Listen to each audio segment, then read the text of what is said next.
Kia ora, ko Ea Morris aho. So my name is Ea Morris and I work with the Department of Internal Affairs in a community role. I've been working in community development for going on for 10 years now, I think. So I first got into community development in about 2014. I think it was 2014, yeah. So about 2014 I started in a youth development role, and from youth development got into community development more broadly, and then went into studying in sustainable development. So through working with young people, I worked with a lot of young people who were really passionate about the environment and about making a positive difference for the planet. So a lot of them were part of the Fridays for Future movement and the whole there is no planet B, keep our carbon in the soil, and going out doing marches to raise awareness about the need to look after our planet. And then I remember taking a group of young people to a conference down in Wellington, the Festival for the Future, which was in 2019. And we heard from all these amazing speakers that were passionate about sustainability. And after that, I went away and signed up to complete my Masters in Sustainable Development with Massey University. And from there, won a scholarship to go to Columbia University in New York, where I attended the Columbia Climate School and met a lot of amazing people working in the climate space.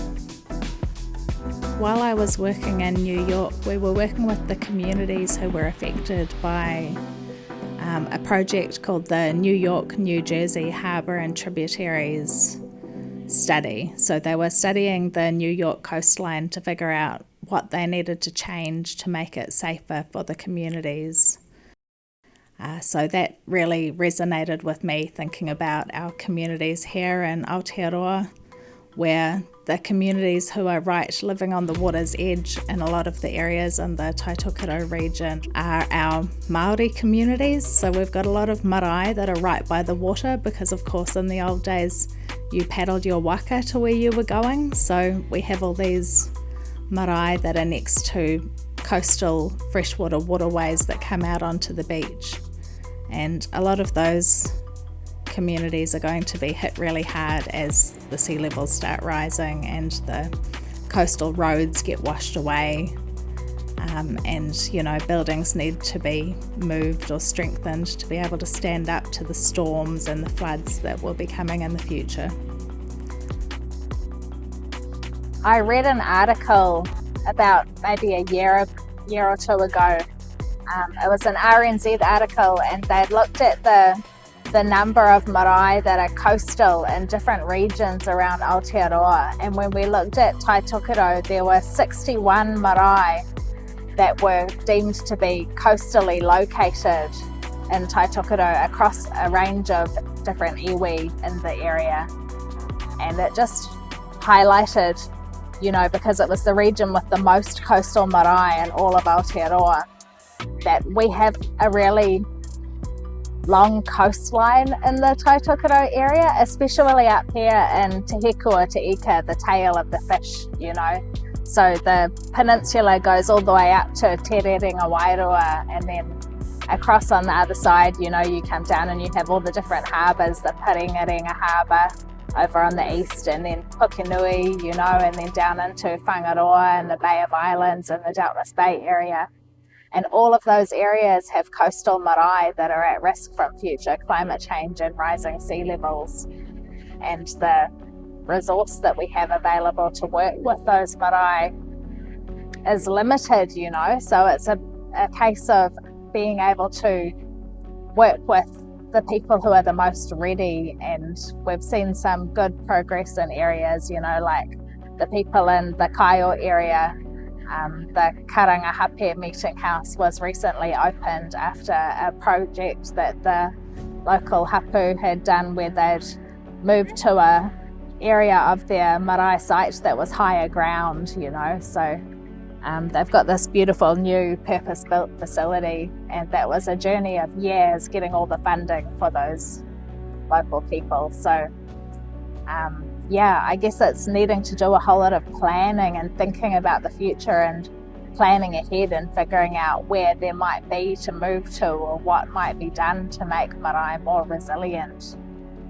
One of the ideas that I came across in the US as part of the Fulbright program, I was sent to do some reading about the Indigenous peoples in the area that I was living in, and I read some work from an anthropologist who had worked with the local Indigenous peoples, and they talked about the 7 generations approach, where within Indigenous communities you're always thinking about the impacts of your decisions, not only now on the generations alive today, but for the next 7 generations into the future.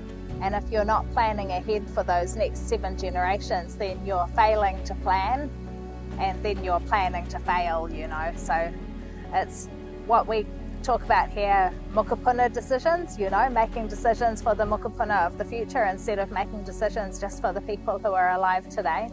I've heard the Mayor of the Far North, Moko Tepanea, talk about that quite a bit. So I think we need to have more long-term decision making. People are thinking about those 7 generations into the future in Indigenous circles in Aotearoa as well. And when you're planning for the future of your marae, people are usually thinking about their own children and their grandchildren and their great-grandchildren into the future, who they still want to have a connection to that place and still have people using that place into the future. So I think one of the things that we need to do is involve young people into thinking about the future and planning for the future. The young people have got that future focus that our adults need to be thinking about how the planet is going to be when they're older. Like in 100 years, we're going to be seeing huge changes in the climate. And young people are thinking about that because they're more likely to still be alive to see those changes in the future than we are now. Nature-based solutions are a way of working with the natural environment rather than against it to mitigate some of the problems that we see with climate change, So with the changing climate, we're getting more heavy rainfalls and increased severe weather, starting to get more storm surges and tidal erosion and things like that. So nature-based solutions might be, for instance, riparian planting along a riverbank to help reduce erosion when the river rises. So that can help to stabilize the riverbank by the roots of the trees, and also the trees help capture some of those nutrient runoffs that come from the land, so that the water doesn't get as much nitrogen building up in the water and causing algae blooms. You're capturing some of that nitrogen and it's nurturing the trees on the riverbank instead of going into the water and creating algae. In a coastal context, some of the nature-based solutions that I visited in the United States were oyster reefs. So oysters do a filtering action in the water, so they were putting in these artificial reefs offshore from places where there were settlements at risk of erosion, and then they were seeding the artificial reefs with oysters so that the oysters were filtering the pollutions from the water. I wouldn't eat those oysters that grow in the New York harbour because the water's not really clean enough to want to do that, but our filter feeders and a lot of our sea creatures play a similar role here, the barnacles and all the kinds of creatures of the rocky shore help to take some of those nutrients out of the water in the way that the plants that we plant on the land do. Another one that is big in the urban areas is stormwater dispersal or stormwater collection, stormwater infiltration, so that instead of all of the water when it rains just running away down a concrete drain and then contributing to downstream flooding, more of that water can soak into the ground. You can have things like permeable pavements or have stormwater drains that aren't concreted at the bottom, so it's like a swale drain and the water can soak into the ground and not have to run off so quickly, you know. What else am I missing? Nature-based solutions. I guess another nature-based solution is living shorelines. So when the waves come up on a coast like this, you know, and erode the dunes, if the dunes are planted, they're more likely not to erode away so easily. So you'll meet people who are doing dune restoration programs around the far north, you know, planting the pingao or planting the spinifex and the other plants that grow on the dunes that have a beneficial action that helps to keep the sand there, protecting the settlements behind, you know. So I think that there's an opportunity for different agencies to work together better.